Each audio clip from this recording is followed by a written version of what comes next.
साथियों नमस्कार, स्वागत है आप सभी का उत्कर्ष परिवार में। अपन बात कर रहे थे भारतीय संविधान की विशेषताओं के बारे में कि भारतीय संविधान को दुनिया का सबसे बेहद खूबसूरत दस्तावेज क्यों कहा जाता है। इसकी कुछ विशेषताओं के बारे में पिछली क्लास में अपन डिस्कस कर चुके थे और उसी को आगे बढ़ाते हुए और भारतीय संविधान की उन खूबसूरत विशेषताओं के बारे में आज अपन बात करने वाले हैं। देखिए साथियों, भारतीय संविधान के बारे में कुछ विशेषताएं अपने पढ़ी थी, जैसे भारतीय संविधान विश्व का सबसे बड़ा लिखित संविधान है। साथ ही भारतीय संविधान में संसदीय शासन प्रणाली के अनुसार देश की शासन व्यवस्था के संचालन की बात की गई है। भारतीय संविधान की बात करें तो भारतीय संविधान में एकल नागरिकता जैसे प्रावधान किए गए हैं, सार्वभौमिक वैश्विक मताधिकार के प्रावधान किए गए हैं। ये विशेषताएं अपनी पिछली क्लास में पढ़ चुके थे। आज अपन बात करेंगे और महत्वपूर्ण विशेषताओं के बारे में जहां से अपने एग्जाम में निश्चित तौर पर प्रश्न पूछा जाता है। देखिए जरा, अब सभी को पता है भारतीय संविधान को कहा जाता है विदेशों से ग्रहित भारतीय संविधान। अगली विशेषता आपको कौन सी ध्यान में रखनी है? विदेशी स्रोतों से ग्रहित। ध्यान से सुनिएगा, विदेशी स्रोतों से ग्रहित भारतीय संविधान। विदेशी स्रोतों से ग्रहित भारतीय संविधान। विदेशी स्रोतों से ग्रहित भारतीय संविधान। अब विदेशी स्रोतों से ग्रहित भारतीय संविधान का क्या मतलब है, पहले तो इसको समझ लीजिएगा। आप लोगों ने देखा होगा बहुत सारे ऐसे जो भारतीय संविधान की आलोचना करने वाले हैं, वो ये कह रहे हैं कि भारत का संविधान जो है ये उधार का थैला है। अब उधार का थैला क्यों कहा जाता है, इसके पीछे क्या कारण है, इसके संदर्भ में अपन बात करेंगे। और भारतीय संविधान उधार का थैला नहीं है, इनके बारे में भी बात करेंगे।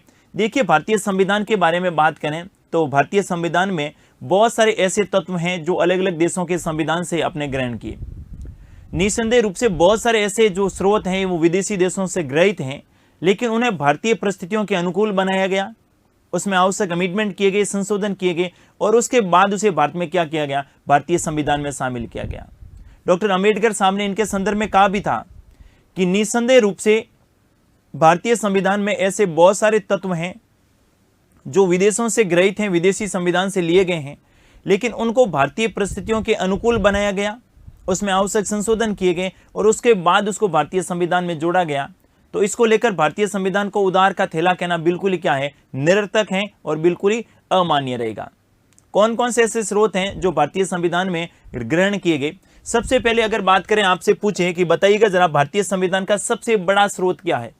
भारतीय संविधान का सबसे बड़ा स्रोत क्या है, तो आपको ध्यान में रखना है भारतीय संविधान का सबसे बड़ा स्रोत।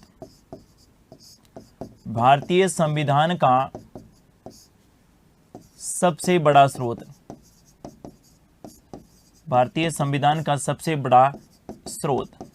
और भारतीय संविधान का सबसे बड़ा स्रोत के बारे में बात करें तो आपको यहां ध्यान में रखना है 1935 का भारत शासन अधिनियम।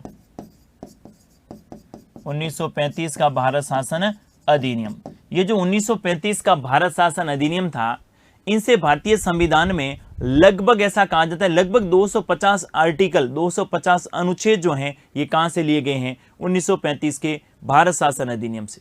तो भारत शासन अधिनियम जो है ये भारतीय संविधान का सबसे बड़ा स्रोत है, जहां से बहुत सारी ऐसी व्यवस्थाएं हैं जो भारतीय संविधान से इस 1935 के अधिनियम से भारतीय संविधान में ग्रहण की गई। लेकिन अगर आपसे प्रश्न ये पूछे कि बताइएगा जरा भारतीय संविधान के स्रोत में सबसे बड़ा स्रोत में देश का नाम पूछ रहे कि अमेरिका रहेगा, ब्रिटेन रहेगा, जापान रहेगा, जर्मनी रहेगा, तो वहां पर आपको ध्यान में रखना है। अगर देश की दृष्टि से बात करें तो देखिए जरा, भारतीय संविधान का सबसे बड़ा स्रोत जो है, भारतीय संविधान का सबसे बड़ा स्रोत, भारतीय संविधान का सबसे बड़ा स्रोत, सबसे बड़ा स्रोत, वहां पर अपन कौन सा करेंगे, ब्रिटेन करेंगे। कौन सा करेंगे, ब्रिटेन करेंगे। ध्यान से सुनिएगा, मैं कह रहा हूं प्रश्न किस प्रकार का पूछा जा रहा है वो पेपर सेटर पे डिपेंड करता है, ठीक है। आपको आंसर किस हिसाब से देना है कि अगर प्रश्न पूछे कि बताइए भारतीय संविधान का सबसे बड़ा स्रोत कौन सा है, और उसमें अगर 1935 का अधिनियम भी है और ब्रिटेन भी है, तो कौन सा करेंगे, 1935 का अधिनियम करेंगे। लेकिन अगर प्रश्न में विकल्प में 1935 का अधिनियम नहीं हो और स्रोत के संदर्भ में पूछा जाए तो आप कौन सा करेंगे, तो आप करेंगे ब्रिटेन। तो दोनों ध्यान में रख रहे हैं, अगर देश के दृष्टिकोण से पूछे तो ब्रिटेन करेंगे और नहीं तो ऐसे ही पूछे 1935 का अधिनियम आपको क्या करना है सबसे बड़ा स्रोत के संदर्भ में। ब्रिटेन से भारत में बहुत सारी व्यवस्था भारतीय संविधान में ग्रहण की गई, जिसमें सबसे बड़ी व्यवस्था मैं कह सकता हूं संसदीय शासन प्रणाली। भारत में शासन प्रणाली किस प्रकार से होगी? संसदीय शासन प्रणाली का कॉन्सेप्ट जो है अपने कहां से लिया है? ब्रिटेन से लिया है। साथ ही मैं बात करूं एकल नागरिकता जैसे प्रावधान कहां से लिया है? ब्रिटेन से लिया है। विधि का शासन कहां से लिया है? ब्रिटेन से लिया है। यानी बहुत सारी ऐसी व्यवस्था हैं जो अपने कहां से ग्रहण की है? ब्रिटेन से ग्रहण की है। ठीक है, अब इसके बाद बात करें तो भारतीय संविधान का जो दार्शनिक भाग है, अच्छा प्रश्न हो सकता है, भारतीय संविधान का दार्शनिक भाग, भारतीय संविधान का कौन सा भाग है? दार्शनिक भाग। और दार्शनिक भाग में मैं बात करूं तो दार्शनिक भाग में क्या क्या आएगा? एक तो आपको ध्यान में रखना है मौलिक अधिकार। क्या ध्यान में रखना है? मौलिक अधिकार। एक आप दार्शनिक भाग में कह सकते हैं राज्य के नीति निर्देशक तत्व, राज्य के नीति निर्देशक तत्व। एक अपन दार्शनिक भाग में कह सकते हैं मौलिक कर्तव्य, और एक अपन दार्शनिक भाग में भारतीय संविधान की प्रियम्बल अर्थात प्रस्तावना को भी शामिल कर सकते हैं। इन्हें भारतीय संविधान का कैसा भाग कहा जाता है? दार्शनिक भाग कहा जाता है। आप सभी को पता होगा कि मौलिक अधिकार जो हैं ये कौन से देश से लिए गए? संयुक्त राज्य अमेरिका से।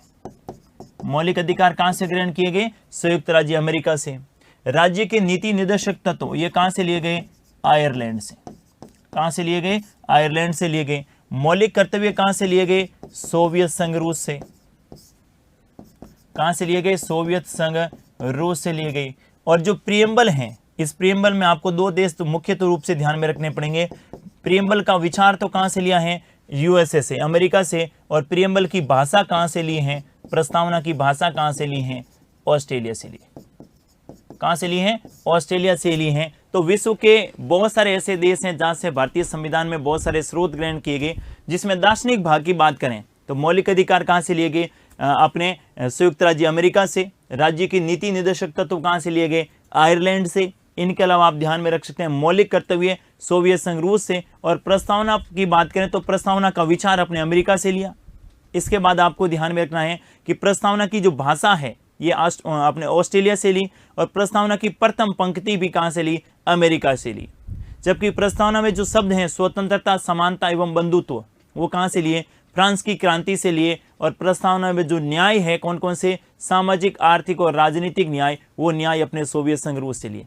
आगे अपन स्रोत के बारे में डिटेल से बात करेंगे, लेकिन सामान्यतः आपको ध्यान में रखना है कि संसदीय शासन प्रणाली ब्रिटेन से ली गई, न्यायपालिका, स्वतंत्र न्यायपालिका अमेरिका से ली गई, मौलिक अधिकार अमेरिका से लिए गए, राज्य के नीति निर्देशक तत्व आयरलैंड से लिए गए, मौलिक कर्तव्य कहां से लिए गए? तो मौलिक कर्तव्य आपको ध्यान में रखना है मौलिक कर्तव्य सोवियत संघ रूस से लिए गए। और प्रियम्बल में दो देश मुख्य रूप से ध्यान में रखेंगे, एक तो अमेरिका और दूसरा कौन सा? ऑस्ट्रेलिया।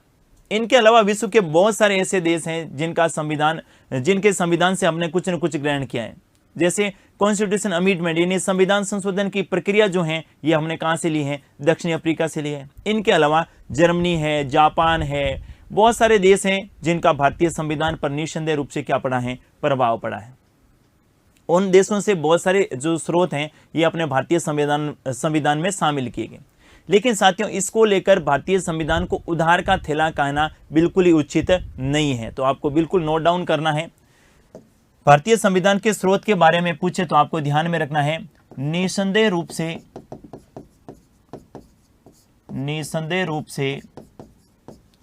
भारतीय संविधान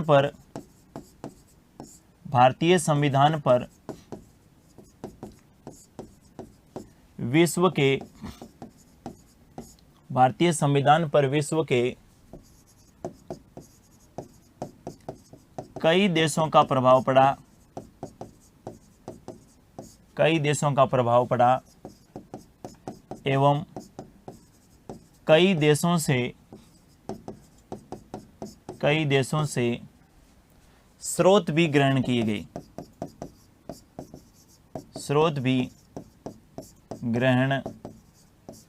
किए गए। लेकिन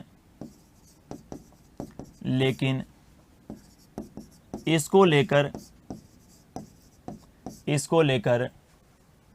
संविधान को उधार का थैला कहना उचित नहीं है। संविधान को उधार का थैला कहना, उधार का थैला कहना उचित नहीं है। उधार का थैला कहना उचित नहीं है। इन स्रोतों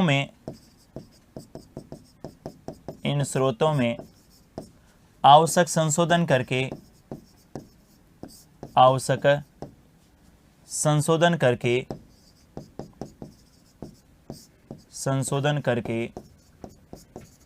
इन्हें भारतीय परिस्थितियों के अनुकूल बनाया गया। भारतीय परिस्थितियों के क्या बनाया गया?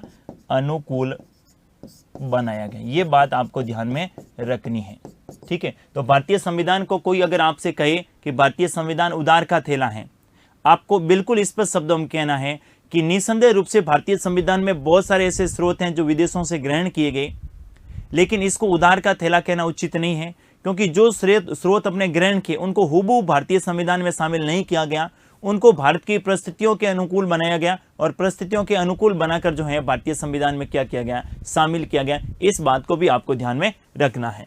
अगली विशेषता देखिए जरा। अगली भारतीय संविधान की विशेषता की बात करें तो एकीकृत स्वतंत्र न्यायपालिका। एकीकृत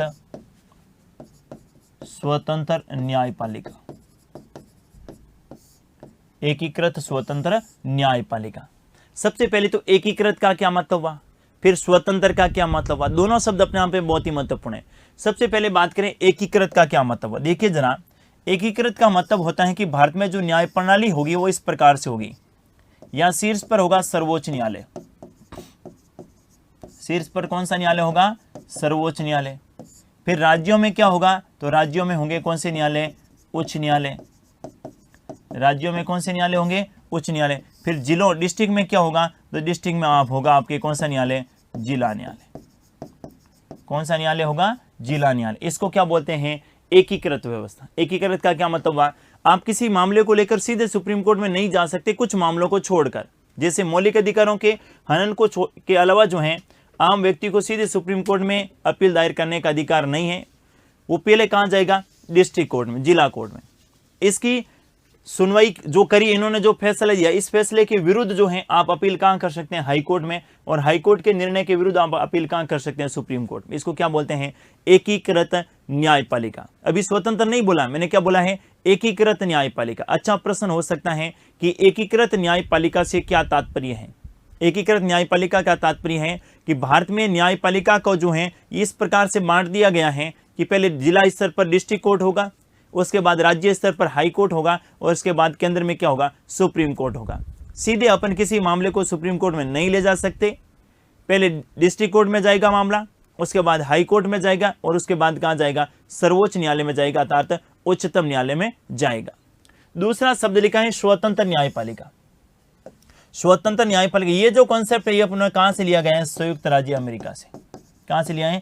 संयुक्त राज्य अमेरिका से। स्वतंत्र न्यायपालिका का क्या मतलब हुआ? न्यायपालिका और कार्यपालिका पृथक पृथक रूप से कार्य करेगी। कौन कौन है? न्यायपालिका और कार्यपालिका पृथक पृथक रूप से कार्य करेगी। न्यायपालिका न सरकार के दबाव में काम करेगी और न ही किसी राजनीतिक दल के दबाव में काम करेगी। न्यायपालिका कैसी होगी? स्वतंत्र होगी। देखिए जरा, आप सभी को पता है सरकार के 3 अंग होते हैं। सरकार के कितने अंग होते हैं? 3 अंग होते हैं। एक होता है कार्यपालिका,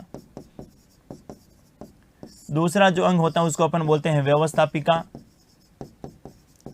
व्यवस्थापिका, और तीसरा जो अंग होता है जिसको अपन क्या बोलते हैं? न्यायपालिका। क्या बोलते हैं? न्यायपालिका। कौन कौन सी? कार्यपालिका, व्यवस्थापिका और न्यायपालिका। आप सभी को पता है भारत में संविधान जो है सर्वोच्च विधि है। भारत में जो है ये संविधान क्या है? सर्वोच्च विधि है। कॉन्स्टिट्यूशन क्या है? भारत की सर्वोच्च विधि, सर्वोच्च विधि है। और इन सब को यानी कार्यपालिका को, व्यवस्थापिका को और न्यायपालिका को संविधान के दायरे में रहकर क्या करना होगा? कार्य करना होगा। या शक्ति पृथक्करण का सिद्धांत भी लागू है कुछ मामलों में, जैसे कार्यपालिका और व्यवस्थापिका पृथक पृथक रूप से कार्य करेगी। हालांकि आपस में सहयोग एवं सामंजस्य की नीति भी है, लेकिन सामान्यतः कार्यपालिका व्यवस्थापिका के कार्यों में हस्तक्षेप नहीं करेगी और कार्यपालिका न्यायपालिका के कार्यों में भी हस्तक्षेप नहीं करेगी। आप लोगों ने देखा होगा कि कभी भी संसद में इस बात को लेकर चर्चा का आयोजन नहीं करवाया जा सकता जो न्यायपालिका से संबंधित हो, सिवाय एक मामले को छोड़कर जब किसी न्यायाधीश को हटाने की प्रक्रिया संसद में चल रही हो। न्यायाधीश को हटाने की प्रक्रिया के अलावा संसद में न्यायालय से संबंधित किसी प्रकार की कोई टीका टिप्पणी नहीं की जा सकती। और दूसरी ओर न्यायालय के संदर्भ में भी है कि जब कोई मामला संसद में विचाराधीन है, जब कोई कानून संसद में बन रहा है, तो न्यायपालिका उस पर किसी प्रकार की टिप्पणी नहीं करेगी। हालांकि उस कानून के बनने के बाद वो कानून अगर संविधान के दायरे में नहीं है, संविधान का उल्लंघन कर रहा है या संविधान का अतिक्रमण कर रहा है, ऐसी स्थिति में न्यायपालिका जो संसद के द्वारा बनाई गई विधि है उसमें किसी प्रकार का अमेंडमेंट करने की बात कह सकती है। लेकिन जब तक विधि बनी नहीं है, जब तक कानून बना नहीं है, तब तक न्यायपालिका आपस में किसी प्रकार की कोई टिप्पणी नहीं करेगी। यानी ये न्यायपालिका किसके कार्यों पर किसी प्रकार की टिप्पणी नहीं करेगी संसद पे, और संसद आपस में किसी प्रकार की टिप्पणी नहीं करेगी कैसे मामले में, न्यायपालिका के मामले में। कार्यपालिका और न्यायपालिका कैसे रूप में कार्य करेगी, पृथक पृथक रूप में कार्य करेगी। पृथक पृथक का मतलब है कार्यपालिका कभी भी न्यायपालिका के कार्यों में हस्तक्षेप नहीं करेगी और न ही न्यायपालिका कभी कार्यपालिका के कामों में क्या करेगी, हस्तक्षेप करेगी। आप लोगों ने एक शब्द सुना होगा, न्यायिक सक्रियता। न्यायिक सक्रियता, न्यायिक सक्रियता का क्या मतलब हुआ? न्यायिक सक्रियता का मतलब होता है कि न्यायपालिका जो है समय समय पर सरकार को इस बात का निर्देश देती है, कार्यपालिका को इस बात का निर्देश देती है कि आपका दायित्व है, आपकी जिम्मेदारी है, आप ये कार्य क्यों नहीं कर रहे। वर्तमान में देखा होगा आपने, न्यायिक सक्रियता के मामले बहुत अधिक मात्रा में बढ़े हैं। जैसे दिल्ली में प्रदूषण से संबंधित मामला हो, हाईवे पे शराब की दुकानों से संबंधित मामला हो। सुप्रीम कोर्ट ने बीच में अभी कोरोना के मामले में आपने देखा होगा, सुप्रीम कोर्ट ने पहल करते हुए क्या कहा कि सरकार की जिम्मेदारी है कि कोरोना को नियंत्रण करे। सरकार की जिम्मेदारी, इसको क्या बोलते हैं, न्यायिक सक्रियता। हालांकि न्यायिक सक्रियता अपने आप एक अच्छी बात है, अच्छी पहल है। जब सरकार जो है जनता की बात को न सुने, अनसुना कर दे, ऐसी स्थिति में न्यायपालिका सरकार को कह सकती है। लेकिन कई बार न्यायपालिका की अधिक सक्रियता से, किसकी, न्यायपालिका की अधिक सक्रियता से न्यायपालिका और कार्यपालिका के बीच में टकराव की स्थिति भी बनी रहती है। इसको भी आप थोड़ा सा ध्यान में रख सकते हैं। हालांकि जब अपन सुप्रीम कोर्ट पढ़ेंगे उस समय इसको और ज्यादा डिटेल में जानेंगे। न्यायिक सक्रियता क्या है, जनहित याचिका क्या है, न्यायिक पुनरावलोकन क्या है, ये सारे अपने सिलेबस में उनके बारे में अपन बात करेंगे। भारत में न्यायपालिका क्या है, स्वतंत्र न्यायपालिका है। एक अच्छे लोकतंत्र के लिए न्यायपालिका का स्वतंत्र रहना बेहद ज्यादा क्या होता है, आवश्यक होता है। देखिए जरा, भारत में न्यायपालिका का एक उदाहरण आप लोगों के सामने मैं रख रहा हूं, इससे आप समझ जाएंगे कि भारत की न्यायपालिका किस प्रकार से स्वतंत्र रूप से कार्य करती है। आप सभी को पता होगा कि इंदिरा गांधी जी ने आपातकाल लगाया था 1975 में, किसके कारण, आंतरिक अशांति के नाम पर। क्यों लगाया था, उसकी कहानी अगर आप समझ जाएंगे कि न्यायपालिका किसी सरकार के दबाव में रहकर कार्य नहीं करती हैं, स्वतंत्र निर्णय देती हैं, वो देखिए जरा। लोकसभा के चुनाव हुए थे और लोकसभा के चुनाव में इंदिरा गांधी के सामने चुनाव लड़ने वाले विद्वान थे। एक तरफ तो थे इंदिरा गांधी, और इंदिरा गांधी के सामने चुनाव लड़े थे राजनारायण ने। किसने लड़े थे, राजनारायण ने इंदिरा जी के सामने चुनाव लड़े थे। कौन सी सीट थी, रायबरेली। और रायबरेली सीट कहां पड़ती है, उत्तर प्रदेश में। मैं बात कर रहा हूं 1970 के दशक की। कौन से दशक की बात कर रहा हूं, 1970 का दशक। और ये वो ऐसा जमाना था, 1970 का दशक वो ऐसा जमाना था जब इंदिरा गांधी जो हैं जो भी कहती थी वो फाइनल था। उस समय एक फेमस डायलॉग भी चलता था, इंदिरा इज इंडिया। इंदिरा ने जो कह दिया वही भारत है, मतलब इंदिरा के अलावा कुछ भी थे ही नहीं। इंदिरा इतनी पावरफुल थी। आप लोगों ने देखा होगा 1969 में बैंकों का राष्ट्रीयकरण करना हो, राजाओं की प्रीवी पर्स बंद करना हो, इंदिरा जी ने ऐसे बहुत ही स्ट्रिक्ट फैसले लिए कि जो विरोधी राजनीतिक दल थे उनकी किसी एक प्रकार की नहीं चली। अब इस लोकसभा के चुनाव में इंदिरा गांधी के चुनाव को इलाहाबाद हाईकोर्ट ने अवैध घोषित कर दिया। इलाहाबाद हाईकोर्ट ने क्या घोषित कर दिया, अवैध। और अवैध घोषित इसलिए कर लिया कि इंदिरा जी के चुनाव के प्रचार में एक सरकारी कर्मचारी जो था, एक सरकारी अधिकारी जो था, ये पूरे चुनाव का मैनेजमेंट देख रहा था। और आप सभी को पता है इसे पूर्व प्रधानमंत्री इंदिरा गांधी थी। तो इंदिरा जी ने मतलब जो आरोप लगाने वाले थे कौन, राजनारायण ने इलाहाबाद हाईकोर्ट में इस बात को लेकर अपील की कि इंदिरा जी के चुनाव में सरकारी अधिकारी जो थे, यानी सरकारी तंत्र जो था, सरकारी जो मशीनरी थी, उनका दुरुपयोग हुआ है। और लोकसभा के चुनाव के समय आचार संहिता लग चुकी थी, उस समय कोई किसी प्रकार की कोई सरकार थी नहीं, तो फिर इंदिरा जी के सरकार में, इंदिरा जी के चुनाव में ये जो सरकारी अधिकारी थे ये चुनाव का मैनेजमेंट क्यों देख रहे थे। और इलाहाबाद हाईकोर्ट ने साथियों एक ही झटके में फैसला सुनाते हुए क्या कहा कि इंदिरा जी का चुनाव अवैध है। अगर भारत में न्यायपालिका स्वतंत्र नहीं होती तो क्या इंदिरा जी के इस प्रकार के निर्णय को दे पाते हाईकोर्ट? क्योंकि हाईकोर्ट की हिम्मत देखिए, सुप्रीम कोर्ट की नहीं बात कर रहा हूं मैं, इलाहाबाद हाईकोर्ट ने कहा कि इंदिरा जी का चुनाव क्या है, अवैध है, क्योंकि यहां पर क्या हुआ है, सरकारी मशीनरी और सरकारी अधिकारियों ने इंदिरा गांधी के चुनाव के मैनेजमेंट की जिम्मेदारी ली। ये इसीलिए संभव है क्योंकि भारत में कौन सी न्यायपालिका को, स्वतंत्र न्यायपालिका को स्वीकार किया गया। ऐसे बहुत सारे ऐसे एग्जाम्पल हैं, प्रैक्टिकल करके देखिएगा, एग्जाम्पल के माध्यम से समझिएगा, पॉलिटिक्स कोई मुश्किल नहीं है। ठीक है, न्यायपालिका स्वतंत्र अपन रट्टा मारते जा रहे हैं, लेकिन न्यायपालिका स्वतंत्र कब है, क्यों है, और ऐसे कौन से फैसले जिसमें न्यायपालिका ने स्वतंत्र रूप से कार्य किया और इस प्रकार के फैसले दिए, निर्णय दिए। आप लोगों ने देखा होगी कि अभी कोरोना काल के समय जिसे इंदिरा जी इतनी पावरफुल थी, उसी प्रकार अपन मोदी जी को कह सकते हैं। ये ऐसा इसलिए संभव होता है जब उनका लोकसभा में प्रचंड बहुमत रहता है, और प्रचंड बहुमत का मतलब है वर्तमान में लोकसभा में 303 सीटों पर अकेली कौन सी पार्टी है, बीजेपी पार्टी है। तो बहुमत बीजेपी का ही है, दुनिया की कोई भी ताकत जो है सरकार गिरा नहीं सकती क्योंकि बहुमत है इनके पास। अब देखिए, अगर न्यायपालिका स्वतंत्र नहीं होती तो क्या अभी कोरोना काल में मोदी जी की सरकार के लिए ये मोदी सुप्रीम कोर्ट और अलग अलग राज्यों के हाईकोर्ट ने भी कहा था कि सरकार जो है कोरोना के मामले को लेकर पूरी तरीके से क्या है, बैकफुट पे है, विफल है पूरी तरीके से। क्यों है? क्योंकि सरकार ने पहले से कोई तैयारी नहीं कर रखी थी, जिसके कारण जो है ये कोरोना इतना विकराल रूप धारण कर पाया। अगर न्यायपालिका स्वतंत्र नहीं होती, अगर न्यायपालिका पर कार्यपालिका का दबाव होता, तो क्या सुप्रीम कोर्ट और हाईकोर्ट ऐसे कह पाते? वो तो सरकार की हाँ में क्या मिलाते, हाँ मिलाते। ऐसा इसलिए देखिए, इसीलिए तो कहते हैं ना, भारतीय संविधान को विश्व का सबसे खूबसूरत संविधान क्यों कहा जाता है।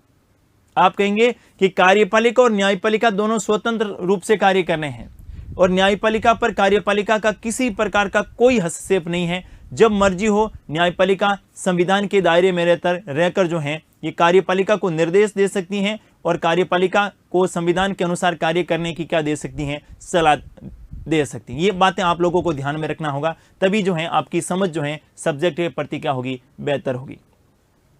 स्वतंत्र न्यायपालिका का मतलब समझ गए, कार्यपालिका और व्यवस्थापिका और न्यायपालिका तीनों ही पृथक रूप से कार्य करेंगे। ठीक है, हालांकि भारत में शक्ति पृथक्करण का सिद्धांत इतना प्रभावी नहीं है जितना संयुक्त राज्य अमेरिका में है, लेकिन फिर भी अपन कह सकते हैं कि न्यायपालिका के संदर्भ में तो ये सिद्धांत है ही है कि न्यायपालिका स्वतंत्र रूप से क्या करती हैं, कार्य करती हैं। आप लोगों ने देखा होगा कि अच्छे लोकतंत्र के लिए 4-5 तत्वों का होना बेहद ज्यादा आवश्यक होता है, जिसमें एक स्वतंत्र न्यायपालिका भी क्या है, शामिल है। जनता का विश्वास लोकतंत्र के प्रति तभी बना रहेगा ना, जब वहां पर बिना किसी भय के और बिना किसी दबाव के न्यायपालिका क्या करेगी, निर्णय देगी। भले ही वो भारत का आम नागरिक हो, लेकिन भले ही वो भारत का कोई राजनेता या बड़ा जो है वो क्या हो, कारोबारी हो, न्याय सबके लिए क्या है, समान है। इसी को क्या बोलते हैं, विधि का शासन, अर्थात कानून के आधार पर किसी भी नागरिक के साथ कोई भेदभाव नहीं होनी चाहिए, और न्यायपालिका ऐसे में स्वतंत्र रूप से क्या देगा, निर्णय देगा। अगली विशेषता देखिए जरा, अगली विशेषता के बारे में बात करें, भारतीय संविधान की अगली विशेषता आपको ध्यान में रखनी है, वो है लोकप्रिय संप्रभुता पर आधारित शासन। लोकप्रिय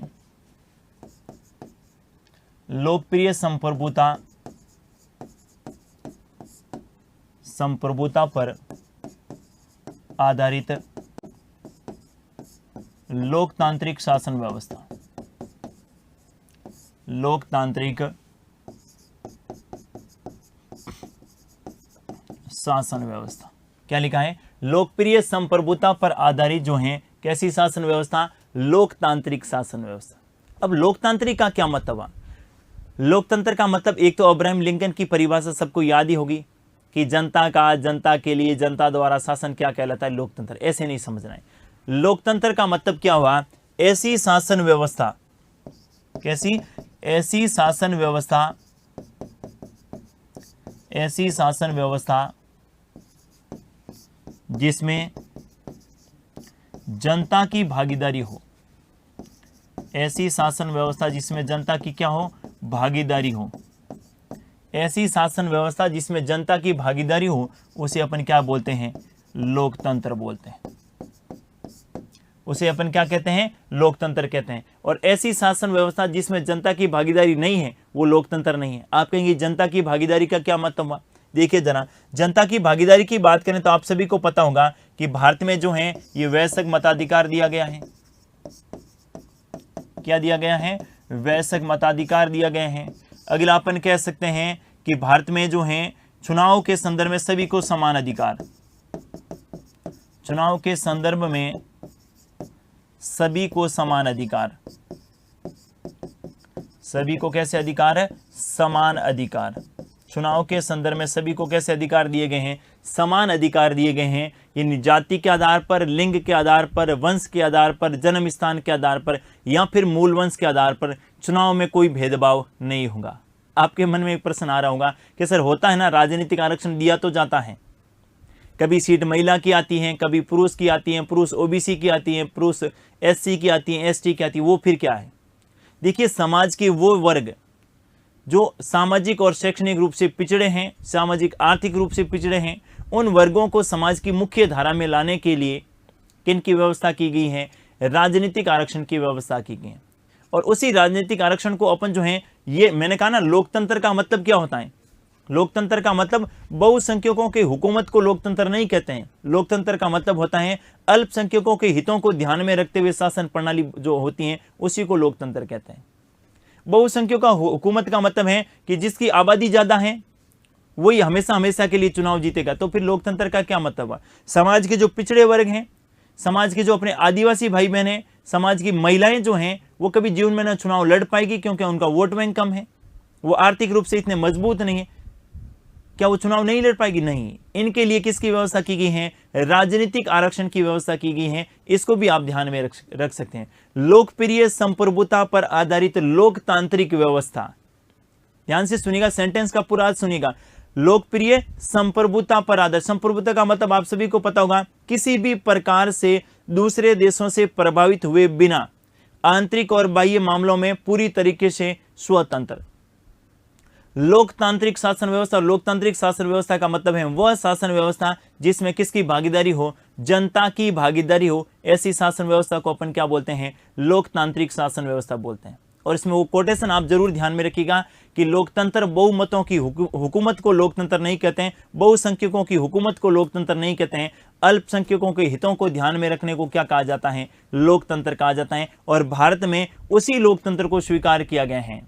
कौन से लोकतंत्र को? भारत में बहुसंख्यकों की हुकूमत को लोकतंत्र नहीं कहते हैं। अपने यहाँ अल्पसंख्यक जो हमारे भाई बहन हैं, जो एससी से संबंधित हैं, एसटी से संबंधित हैं, या फिर महिलाएं हैं, जो राजनीतिक क्षेत्र में पिछड़ा वर्ग हैं, उनको राजनीति के क्षेत्र में आगे लाने के लिए विशेष प्रावधान किए गए हैं और उनके लिए राजनीतिक आरक्षण जैसी व्यवस्था भी की गई है। ये भी आपको ध्यान में रखना है।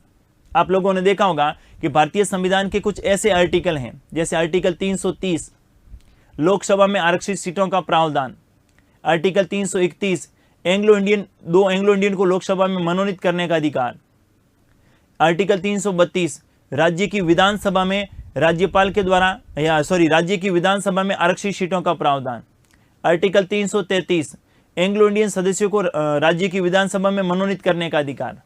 हालांकि आर्टिकल 331 और 333 अभी निष्प्रभावी हो गए हैं, लेकिन फिर भी आर्टिकल 330 के तहत जो हैं आज भी भारत की लोकसभा की बात करें तो 84 सीट जो हैं किसके लिए? एससी के लिए, और 47 सीट किन के लिए? एसटी के लिए क्या की हुई हैं? आरक्षित की गई हैं। इनके लिए रिजर्व की हुई। ये क्या है? ये अपने आप में एक अच्छे लोकतंत्र का उदाहरण अपन कह सकते हैं। और अच्छा लोकतंत्र कैसा? जो लोकप्रिय संप्रभुता पर क्या हो? आधारित हो। ऐसे लोकतंत्र को भारत में क्या किया गया है? स्वीकार किया गया है। इसको आपको ध्यान में रखना है। दूसरी बात अपन कर सकते हैं कि भारत की जो शासन प्रणाली है ये लोकप्रिय संप्रभुता पर आधारित है और शासन की अंतिम शक्ति किसे प्रदान की गई है? जनता को प्रदान की गई है। भारतीय संविधान का आर्टिकल 1 जब आप देखते हैं तो आर्टिकल 1 में स्पष्ट रूप से लिखा है कि हम भारत के लोग, और हम भारत के लोग से अर्थ है कि शासन की सर्वोच्च सत्ता किस में नीत है? भारत की जनता में नीत है। किस में नीत है? भारत की जनता में नीत है। जनता सर्वोच्च है देश में। कौन सर्वोच्च है? आपसे प्रश्न पूछा जा सकता है कि भारत में सर्वोच्च कौन? प्रियम्बल के अनुसार या हम भारत के लोक से क्या अर्थ हैं? तो हम भारत के लोक से अर्थ हैं शासन की सर्वोच्च सत्ता किस में नीत है? भारत की जनता में नीत है। ये क्या है? ये अपना आप में एक लोकप्रिय संप्रभुता पर आधारित शासन व्यवस्था है। अगली देखिए जरा, अगली विशेषता के बारे में बात करें तो संघात्मक के साथ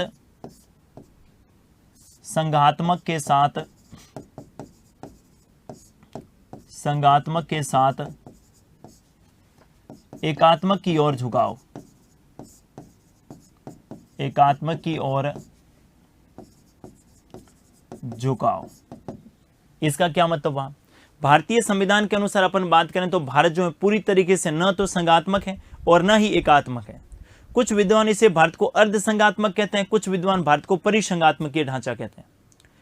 ऐसी विशेषताएं भारतीय संविधान में है, कुछ विशेषताएं जो संघात्मक ढांचे की तरह है, कुछ विशेषताएं ऐसी हैं जो एकात्मक की तरह है। लेकिन भारत न तो एकात्मक है और न ही संघात्मक है। डॉक्टर अंबेडकर साहब से पूछा गया था संविधान सभा की बैठक के दौरान, जब संविधान का निर्माण हो गया था तब मीडिया के साथी थे, उन्होंने पूछा था अंबेडकर साहब को कि अंबेडकर साहब एक बात बताइएगा, भारतीय संविधान क्या है? कौन से ढांचे को स्वीकार किया गया है, संघात्मक या एकात्मक? अंबेडकर साहब ने बड़े सहज और स्पष्ट शब्दों में अपना जवाब देते हुए क्या कहा कि भारतीय संविधान के अनुसार भारत न तो पूरी तरीके से संघात्मक है और न ही एकात्मक है। भारत न तो पूरी तरीके से संघात्मक है और न ही पूरी तरीके से क्या है? एकात्मक है। मीडिया ने कहा ये क्या हुआ, स्पष्ट कीजिए ना, एकात्मक है कि संघात्मक है? अंबेडकर साहब ने फिर से कहा कि भारत न तो पूरी तरीके से एकात्मक है और न ही संघात्मक है। भारत शांति काल में तो क्या है? संघात्मक है। शांति काल में राज्य अधिक ज्यादा शक्तिशाली हैं, लेकिन भाई साहब जब आपातकालीन जैसी परिस्थितियां आएगी उस समय राज्यों की तुलना में केंद्र अधिक ज्यादा शक्तिशाली होगा।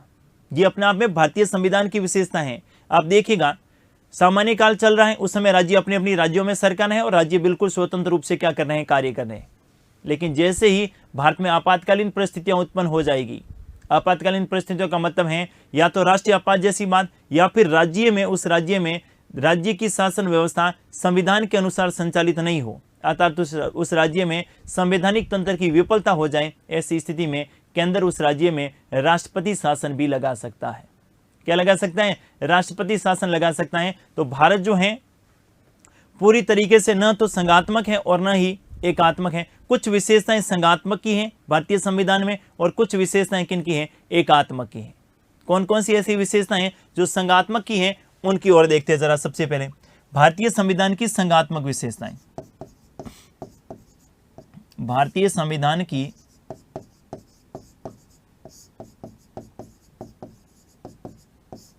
संघात्मक विशेषताएं। भारतीय संविधान की कैसी विशेषताएं? संघात्मक विशेषताएं। देखिए जरा, संघात्मक विशेषताओं की बात करें तो सबसे पहले आप लोगों को पता होगा कि शक्तियों का क्या किया गया है? विभाजन। शक्तियों का विभाजन।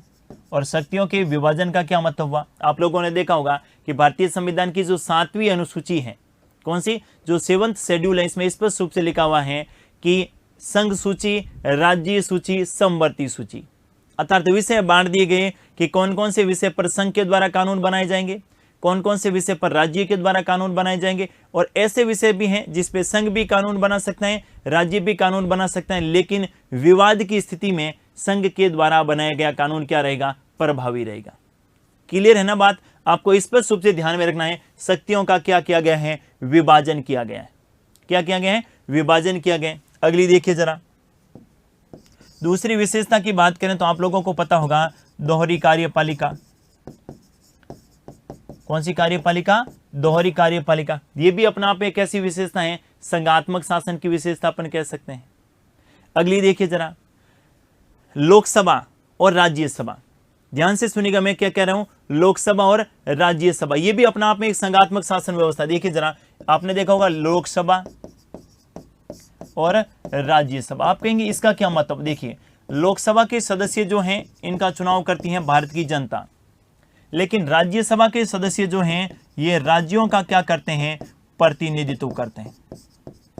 राज्यों का क्या करते हैं, प्रतिनिधित्व करते हैं। और राज्यों का प्रतिनिधित्व करने का मतलब ये हुआ कि संघात्मक शासन, यानी राज्यसभा कहाँ है, केंद्र में, लेकिन इसके सदस्यों के चुनाव में राज्य की विधानसभा के सदस्य भाग लेते हैं। ये अपने आप में क्या है, संघात्मक व्यवस्था तो है।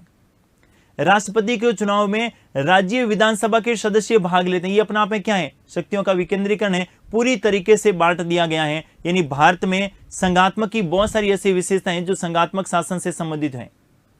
कुछ एकात्मक की भी हैं। एकात्मक की बात करें, आगे अपन पढ़ेंगे, आगे पूरा कंप्लीट, केवल विशेषताओं के संदर्भ में एक एक दो एग्जांपल बता रहा हूं आपको, है ना। बाकी आगे पूरा पढ़ेंगे भारतीय संविधान की संघात्मक विशेषता कौन सी है, भारतीय संविधान की एकात्मक विशेषता कौन सी है, और भारत जो है ये अर्धसंघात्मक या परिसंघीय भारत को क्यों कहा जाता है, इसके संदर्भ में बिल्कुल अलग से क्लास रहेगी। संसदीय शासन प्रणाली की क्या विशेषताएं, इनके संदर्भ में भी अलग से क्या रहने वाली है, क्लास रहने वाली। आज विशेषताओं में केवल एक बेसिक बातें जो है ना, केवल एक अपन बात करें, परिचय हो रहे हैं संविधान से, बाकी एक एक के बारे में अपन डिटेल से बात करने वाले हैं। भारतीय संविधान की एकात्मक विशेषताएं, भारतीय संविधान की कैसी विशेषताएं, एकात्मक विशेषताएं। देखिए जरा, एकात्मक विशेषताओं की बात करें तो आप लोगों को पता होगा, एकल नागरिकता, एकल नागरिकता। दूसरा देखिए अखिल भारतीय सेवाएं, अखिल भारतीय सेवाएं। तीसरा देखिएगा, एकल नागरिकता क्या क्या मतलब है, पूरे भारत के लिए एकल नागरिकता। अखिल भारतीय सेवाओं देखा हो ना, भारतीय प्रशासनिक सेवा के अधिकारी जो आईएएस हैं, आईपीएस हैं और आईआरएस हैं, ये है तो संघ लोक सेवा आयोग के, लेकिन इनकी नियुक्ति कहां पर होती है, राज्यों में होती है। कहां पर होती है, राज्यों में होती है। तो ये देखिए केंद्र है, ठीक है, और ये राज्य है, ये क्या है, राज्य है। इन राज्यों में क्या होती है, नियुक्ति होती है, और केंद्र के द्वारा इन राज्यों पर क्या रखा जाता है, नियंत्रण रखा जाता है। अगला देखिए आपातकालीन प्रावधान। कैसे प्रावधान, आपातकालीन प्रावधान। ये आपातकालीन प्रावधान भी क्या है, ये भी एक प्रकार से एकात्मक की क्या है, विशेषता है। आपातकालीन का मतलब राष्ट्रीय आपात लगेगा उस समय संघात्मक नहीं होगा, उस समय भारत एकात्मक होगा। दूसरा, अगर किसी राज्य की शासन व्यवस्था विफल हो जाए, संविधान के अनुसार शासन व्यवस्था संचालित नहीं हो, तो उस राज्य में राष्ट्रपति शासन लगाया जा सकता है। यह भी अपने आप में क्या है, किसकी विशेषता है, एकात्मक की विशेषता है। इसको भी आप ध्यान में रखना है। तो भारतीय संविधान कैसा है, भारतीय संविधान के संदर्भ में अपन बात कर सकते हैं कि संघात्मक के साथ एकात्मक की ओर झुकाव, संघात्मक के साथ एकात्मक की ओर झुकाव। लेकिन जब भारतीय संविधान का आर्टिकल 1 जब आप देखते हैं, भारतीय संविधान का अनुच्छेद 1 जब आप देखते हैं, अनुच्छेद 1, अनुच्छेद 1 में भारत के परिचय की बात की गई है, भारत का परिचय। और इस भारत के परिचय में स्पष्ट रूप से लिखा गया है कि इंडिया, या भारत जो कि इंडिया होगा, भारत जो कि इंडिया है, और ये क्या होगा, राज्यों का संघ होगा, राज्यों का संघ होगा। भारतीय संविधान में कहीं ऐसा नहीं लिखा है कि भारत एकात्मक है कि भारत संघात्मक है। भारतीय संविधान में क्या लिखा है, भारत राज्यों का संघ होगा।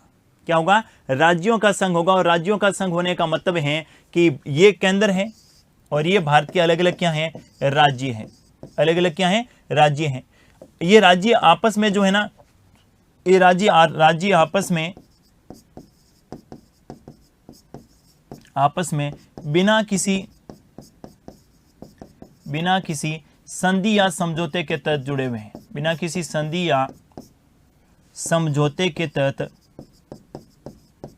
बिना किसी संधि या समझौते के तहत जुड़े हुए हैं, और न ही राज्य केंद्र से क्या हो सकते हैं, अलग हो सकते हैं। न ही राज्य केंद्र से क्या हो सकते हैं, अलग हो सकते हैं। इस बात को भी आपको ध्यान में रखना है। भारत क्या है, भारत जो कि इंडिया है और राज्यों का संघ होगा। राज्यों का संघ होने का मतलब है कि भारत में ये राज्य होंगे, और राज्यों का संघ होगा। न तो संघात्मक की बात की गई है और न ही एकात्मक की बात की गई। और मजे की बात ये सुनिएगा, इसमें स्पष्ट रूप से लिखा गया है कि राज्यों का संघ होने का मतलब है, संघ के लिए हम भारत में कौन सा शब्द काम में लिया गया है? यूनियन शब्द काम में लिया गया। संघ के लिए कौन सा शब्द काम में लिए गए हैं? यूनियन शब्द काम में लिए। एक एक शब्द का बड़ा महत्व था भारतीय संविधान में, और एक एक शब्द के लिए संविधान सभा में कई बार बहस होती थी और उसके बाद उस शब्द को स्वीकृत किया जाता था कि हाँ, ये शब्द भारतीय संविधान में जोड़ा जाए। अब संघ के लिए यूनियन भी कह सकते हैं अपन संघ, और संघ को अपन फेडरेशन भी कह सकते हैं। भाई संघ को अंग्रेजी में यूनियन भी कह सकते हैं और फेडरेशन भी कह सकते हैं। संयुक्त राज्य अमेरिका के संविधान में संघ के लिए फेडरेशन शब्द काम में लिया गया। अपन कहना ना, भारतीय संविधान उदार का थैला है। एक एग्जाम्पल बता रहा हूं, आपका कंसेप्ट क्लियर होगा। देखिए जरा, भारत राज्यों का संघ है और संयुक्त राज्य अमेरिका भी राज्यों का संघ है। वहां 50 स्टेट हैं और उनसे मिलकर एक संघ बना हुआ है। भारत में 28 राज्य हैं जिनको मिलकर एक संघ बना है।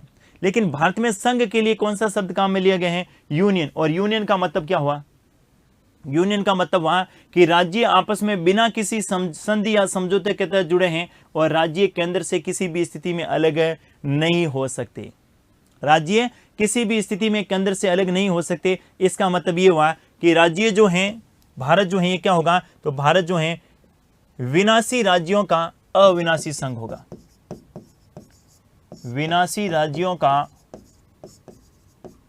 अविनाशी संघ है। विनाशी राज्यों का कैसा संघ है? अविनाशी संघ है। और विनाशी राज्यों का अविनाशी संघ होने का मतलब ही है कि राज्यों का विनाश हो सकता है, संघ का विनाश नहीं होगा। भारत क्या है? विनाशी राज्यों का अविनाशी संघ। और विनाशी राज्यों का अविनाशी संघ होने का मतलब है कि राज्यों का विनाश हो सकता है, संघ का विनाश कभी भी नहीं होगा। जबकि दूसरी ओर मैं किसकी बात करूं? दूसरी ओर अमेरिका की बात करें तो इनको भी कहा जाता है राज्यों का संघ। राज्यों का संघ। और संघ के लिए अमेरिका में कौन से शब्द काम में लिए गए हैं? यूनियन, सॉरी, फेडरेशन शब्द। कौन सा शब्द काम में लिए गए हैं? फेडरेशन शब्द। अब यहां पर आपको ध्यान में रखना है कि फेडरेशन का मतलब हुआ कि अमेरिका में क्या सिस्टम है? अमेरिका में राज्य आपस में संधि या समझौते के तहत जुड़े हुए, संधि या आपस में संधि या समझौते के तहत जुड़े हुए हैं। आपस में संधि या समझौते के तहत जुड़े हुए हैं और राज्य किसी भी समय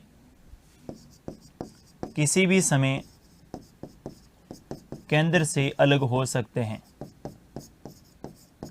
राज्य किसी भी समय केंद्र से अलग हो सकते हैं। ध्यान से सुनिएगा। इसलिए संयुक्त राज्य अमेरिका के संदर्भ में क्या कहा जाता है कि अमेरिका जो है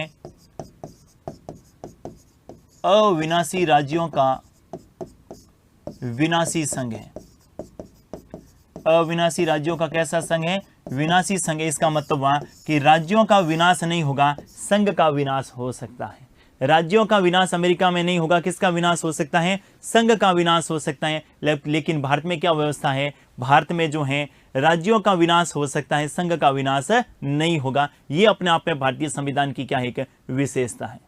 भारतीय संविधान में न तो एकात्मक शब्द लिखा है, न ही संघात्मक शब्द लिखा है। भारतीय संविधान के बारे में ऐसा कहा जाता है कि एकात्मक और संघात्मक दोनों का मिश्रण है। कुछ विशेषताएं एकात्मक की हैं और कुछ विशेषताएं संघात्मक की हैं। तो संघीय ढांचे के साथ जो है एकात्मक की ओर झुकाव भी किया गया है भारतीय संविधान के अनुसार। अगली विशेषता देखिए जरा। अगली विशेषता आपको ध्यान में रखनी है, आपातकालीन प्रावधान। आपातकालीन प्रावधान। हालांकि आगे अपन पढ़ेंगे इनके संदर्भ में, सबके संदर्भ में डिटेल से पढ़ेंगे। आपातकालीन प्रावधान। देखिए जरा, आपातकालीन प्रावधान की बात करें तो ये आपातकालीन प्रावधान अपने कहां से लिए हैं? दक्षिणी अफ्रीका से, साउथ अफ्रीका से। कहां से लिए हैं? साउथ अफ्रीका से। और भारतीय संविधान का भाग जब आप 18 देखते हैं और भाग 18 के आर्टिकल की बात करें, अनुच्छेद की बात करें, तो आर्टिकल 352 से लगाकर आर्टिकल 360 तक जो है ये आपातकालीन उपबंधों का प्रावधान है किया गया है। कौन कौन से आपातकाल है? आप लोगों ने देखा होगा, एक तो है राष्ट्रीय आपात, राष्ट्रीय आपात। कौन सा आपात है? राष्ट्रीय आपात। देखिए, और राष्ट्रीय आपात का उल्लेख कौन से आर्टिकल में है? 352। देखिए जरा, जब कोई भारत पर क्या हो, युद्ध या फिर सशस्त्र विद्रोह, पहले यहाँ पर आंतरिक अशांति था, लेकिन 44वें संविधान संशोधन के द्वारा क्या जोड़ दिया गया? सशस्त्र विद्रोह। और तीसरा लिखा गया है भारत किसी युद्ध में शामिल हो जाए, भारत किसी युद्ध में शामिल हो जाए, युद्ध में क्या हो जाए? शामिल हो जाए। पहला बाह्य आक्रमण है ना, पहला कौन सा? बाह्य आक्रमण, बाह्य आक्रमण। दूसरा आपको ध्यान में रखना है कौन सा? सशस्त्र विद्रोह। और तीसरा कौन सा ध्यान में रखना है? भारत किसी युद्ध में क्या हो जाए? शामिल हो जाए।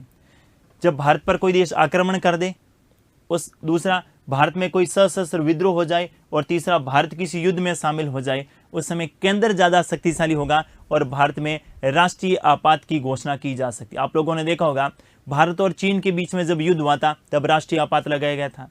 भारत और पाकिस्तान के बीच में जब युद्ध हुआ था तब राष्ट्रीय आपात लगाया गया था। और आंतरिक अशांति, हालांकि इसका दुरुपयोग ऐसा कहा जाता है, दुरुपयोग हुआ है, बाद में इसमें अमेंडमेंट भी किया गया आर्टिकल 352 में, लेकिन उस समय ऐसा कहा गया कि आंतरिक अशांति थी और आंतरिक अशांति के नाम पर इंदिरा गांधी ने क्या लगाया? आपातकाल लगाया।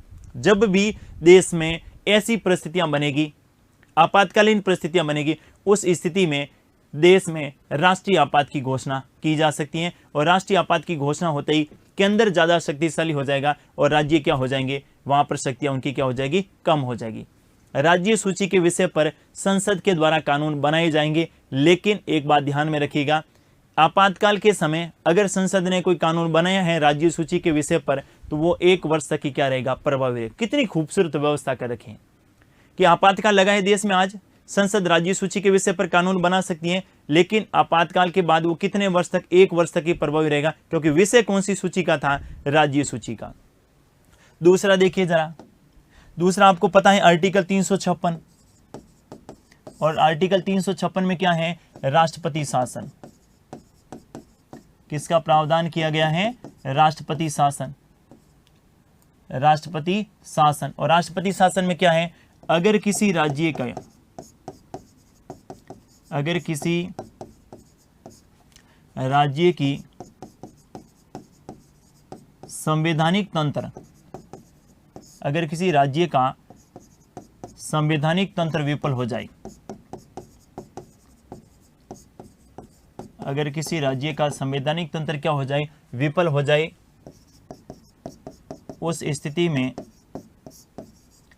राष्ट्रपति शासन लगाया जा सकता है। राष्ट्रपति शासन लगाया जा सकता है। आप लोगों को पता होगा कि राज्यों के लिए अलग से प्रावधान कर रखे हैं। राज्य में विधानसभा होगी और विधानसभा में बहुमत प्राप्त दल के नेता क्या बनाया जाएगा? मुख्यमंत्री। लेकिन कई बार ऐसी स्थिति बन जाती है कि किसी भी दल को स्पष्ट बहुमत नहीं हो, या फिर किसी दल के पास बहुमत हो लेकिन जो है वो दूसरा दल ये दावा करे कि इसके पास बहुमत नहीं है, अर्थात सरकार जो है ये सही स्थिति में नहीं रहे, संविधान के अनुसार शासन संचालन नहीं हो, तो राष्ट्रपति जो है, कौन है? राष्ट्रपति उस राज्य में क्या लगा सकता है? राष्ट्रपति शासन की घोषणा कर सकता है। हालांकि इसके संदर्भ में ऐसा कहा भी गया था, जब संविधान सभा में इसको लेकर डिस्कस हो रहा था तो बहुत सारे सदस्यों ने इसका विरोध किया था और कहा था ये अपने आप में जो है राज्यों की शक्तियों को कमजोर करेगा और केंद्र को ज्यादा शक्तिशाली बनेगा। अम्बेडकर साहब ने इसके संदर्भ में भी कहा, अम्बेडकर साहब ने संविधान सभा के सदस्यों को एक एक उनके मन में जो डाउट था ना उनको खड़े होकर मतलब अपने भाषण के माध्यम से उन सदस्यों को संतुष्ट किया। अम्बेडकर साहब ने कहा आर्टिकल 356 जो है ये मर्तप्राय है, और मर्तप्राय होने का मतलब है जब सारे विकल्प समाप्त हो जाएंगे तो अंतिम विकल्प के रूप में ही आर्टिकल 356 का राज्यों पर क्या किया जाएगा? प्रयोग किया जाएगा। लेकिन साथियों आप सभी को पता है कि ये केंद्र है और ये राज्य है, यहां पर अलग अलग सरकार हो सकती है, मतलब केंद्र में बीजेपी की है तो राज्य में अलग पार्टी की हो सकती है, और केंद्र में कांग्रेस की है तो राज्यों में अलग राजनीतिक दल की हो सकती है।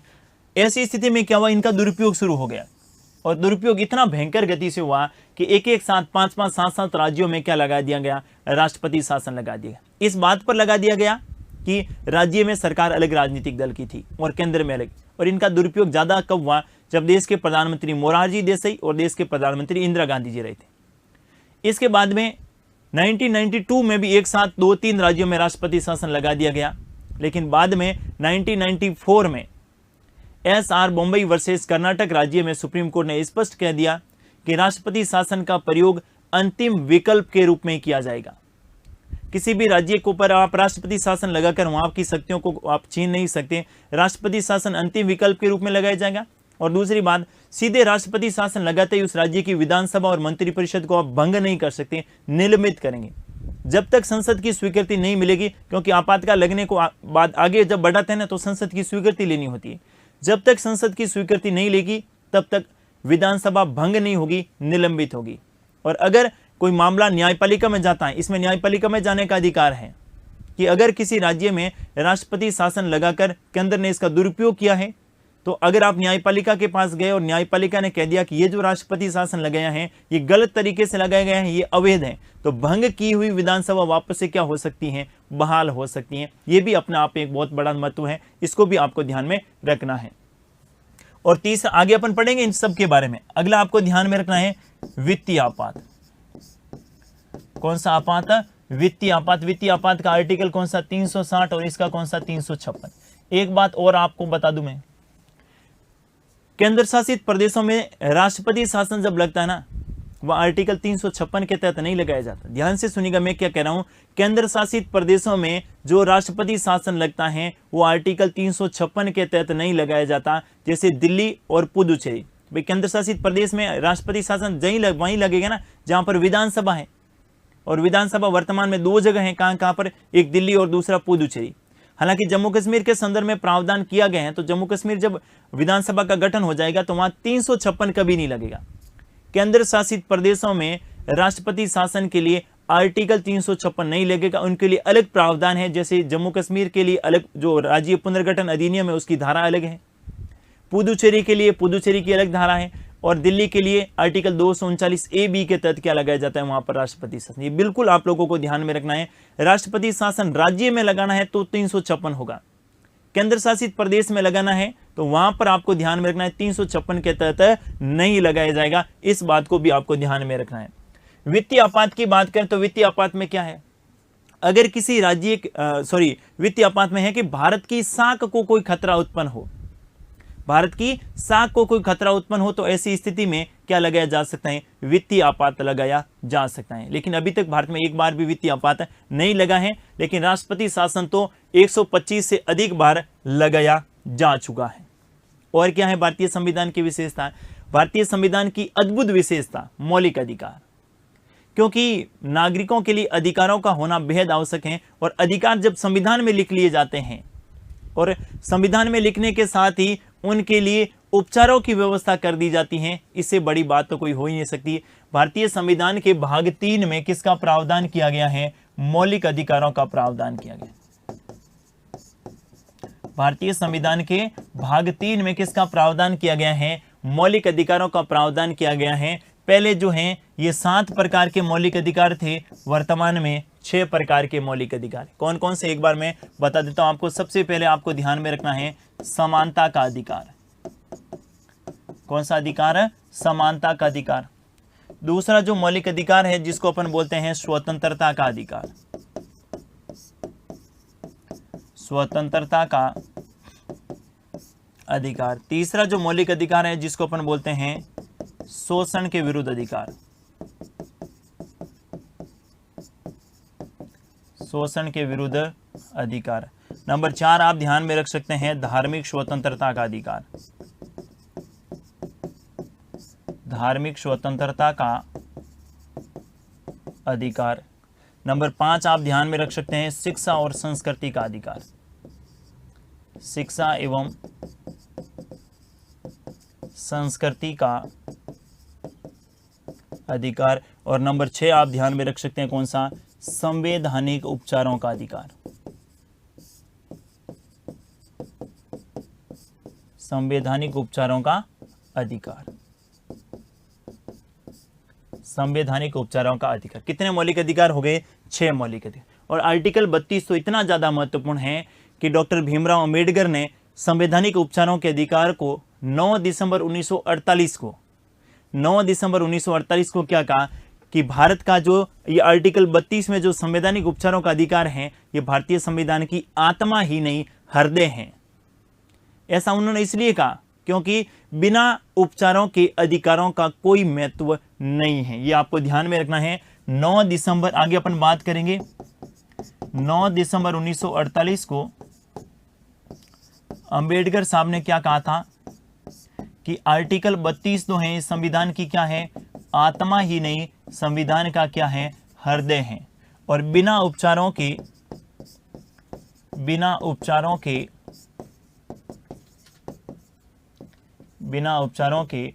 अधिकारों का, बिना उपचारों के अधिकारों का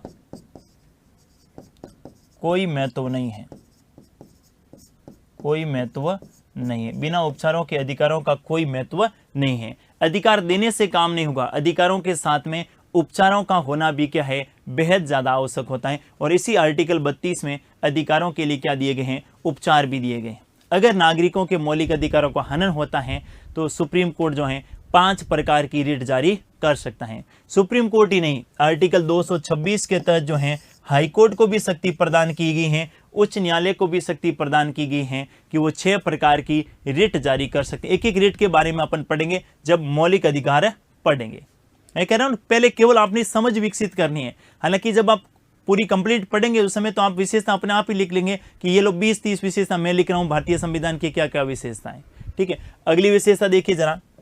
अगली विशेषता आपको ध्यान में रखना है, राज्य के नीति निर्देशक तत्व। राज्य के नीति निर्देशक तत्व, जिसको मैं कह सकता हूं directive principle of state policy, भारतीय संविधान के भाग 4 और अनुच्छेद की बात करें तो आर्टिकल 36 से लगाकर आर्टिकल 51 तक। राज्य के नीति निर्देशक तत्व भारतीय संविधान के भाग 4 और आर्टिकल 36 से 51 तक directive principle of state policy, ये राज्य के कर्तव्य हैं। ये किसके कर्तव्य हैं, राज्य के कर्तव्य हैं, राज्य के कर्तव्य हैं। और इसमें स्पष्ट रूप से लिखा गया है कि राज्य जब भी नई नीतियां बनाएगा, राज्य जब भी नई नीतियां बनाएगा, नई नीतियों का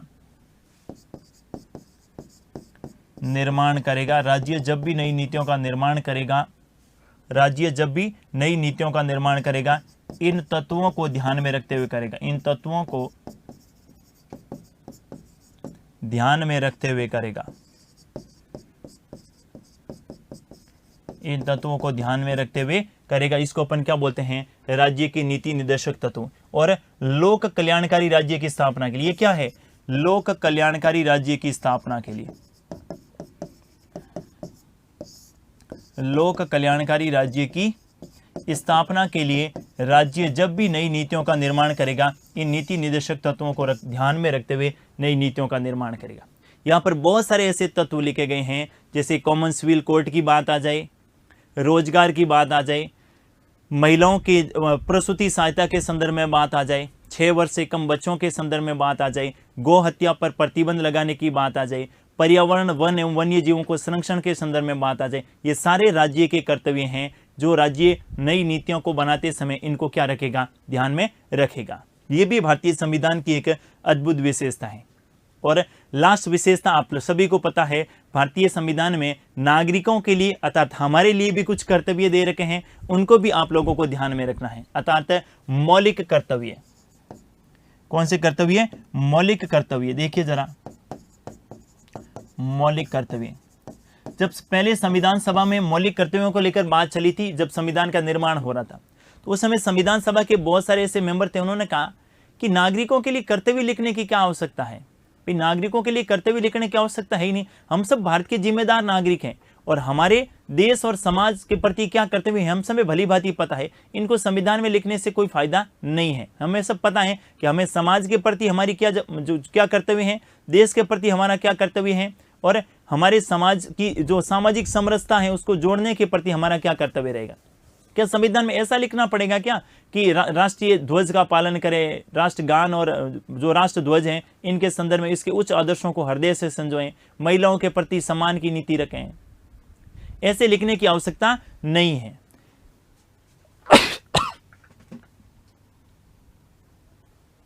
लेकिन बाद में बाद में समय के साथ मांग आई, क्योंकि मौलिक कर्तव्य लिख तो लिए गए लेकिन इसके पालन भी नहीं हुआ। मूल संविधान में तो थे ही नहीं। इसके बाद में 42वां संविधान संशोधन किया गया और 42वें संविधान संशोधन 1976 के द्वारा भारतीय संविधान के भाग 4A जोड़ा गया और भाग 4A के आर्टिकल की बात करें तो आर्टिकल 51A में मौलिक कर्तव्य उल्लेखित किए। कितने मौलिक कर्तव्य उल्लेखित किए गए? 10 मौलिक कर्तव्य उल्लेखित किए गए। लेकिन बाद में एक और अमेंडमेंट हुआ, 86वां संविधान संशोधन, और 86वें संविधान संशोधन 2002 के द्वारा एक और एक कर्तव्य जोड़ा गया, अर्थात वर्तमान में कितने कर्तव्य? 11 कर्तव्य। लिखने से काम नहीं चलेगा, इसको लेकर एक समिति का गठन और किया गया। एक सरदार स्वर्ण सिंह समिति आप लोगों ने सबने सुन रखी है, वो तो है ही है। सरदार स्वर्ण सिंह समिति तो आप सबको पता है। सरदार स्वर्ण सिंह समिति की सिफारिश पर ही भारतीय संविधान में 42वां संविधान संशोधन किया गया। लेकिन यहां पर एक समिति और बनती है और उस समिति ने कहा कि कर्तव्यों को किस प्रकार नागरिकों तक पहुंचे, इसके लिए जितनी भी पाठ्य पुस्तक हैं उस पाठ्य पुस्तकों के पृष्ठ पर मौलिक कर्तव्य उल्लेखित किए जाए। 3 जनवरी को, कौन सी जनवरी को? 3 जनवरी को, आगे अपन बात करेंगे एक एक समिति के बारे में। 3 जनवरी को प्रतिवर्ष कौन सा दिवस मनाया जाए? मौलिक कर्तव्य दिवस मनाया जाए, मौलिक कर्तव्य दिवस मनाया जाए। और साथ ही समिति ने कहा, साथ ही इस समिति ने क्या कहा कि जितने भी सार्वजनिक स्थल हैं उनकी सूचना पट पर मौलिक कर्तव्य उल्लेखित किया जाए, क्योंकि नागरिकों के अधिकार से काम नहीं चलेगा। नागरिकों के कुछ कर्तव्य हैं देश और समाज के प्रति, वो भी नागरिकों को क्या होना चाहिए? पता होना चाहिए। और उस समिति के मैं बारे में बताऊंगा कब, जब मौलिक कर्तव्य पढ़ेंगे उस समय। तो मौलिक कर्तव्यों से संबंधित एक समिति तो सबको पता है, कौन सी? सरदार स्वर्ण सिंह समिति, और जिसकी सिफारिश पर ही भारतीय संविधान में मौलिक कर्तव्य जोड़े गए। लेकिन सरदार स्वर्ण सिंह समिति केवल एक मौलिक कर्तव्यों से संबंधित नहीं थी, पूरा 42वां संविधान संशोधन इसी सरदार स्वर्ण सिंह समिति की सिफारिश पर किया गया। और एक और समिति जो 1999 मतलब 1999 में बनी थी, सुप्रीम कोर्ट के एक सेवानिवृत्त न्यायाधीश की अध्यक्षता में, और उस समिति ने कहा कि मौलिक कर्तव्यों को कैसे जनता के बीच में पहुंचाया जाए ताकि सब भारत के नागरिकों को ये पता हो कि हमारे क्या क्या कर्तव्य हैं। ठीक है, आज के लिए बस इतना ही। ये भारतीय संविधान की कुछ महत्वपूर्ण विशेषताएं थी। विशेषताएं अपन जो जो संविधान को बारे में पढ़ेंगे अपने आप में बहुत सारी विशेषताएं निकलकर सामने आएगी। आपको फिर वहां पर पीछे मुड़कर देखने की आवश्यकता नहीं होगी कि विशेषताओं को के लिए मैं अलग से कुछ पढ़ूं, क्योंकि संविधान पूरी अपने आप में क्या है विशेषता, कहीं ना कहीं हर प्रकार से संविधान की एक विशेषता निकलकर आप लोगों के बीच में आएगी। आज के लिए इतना ही। Thank you.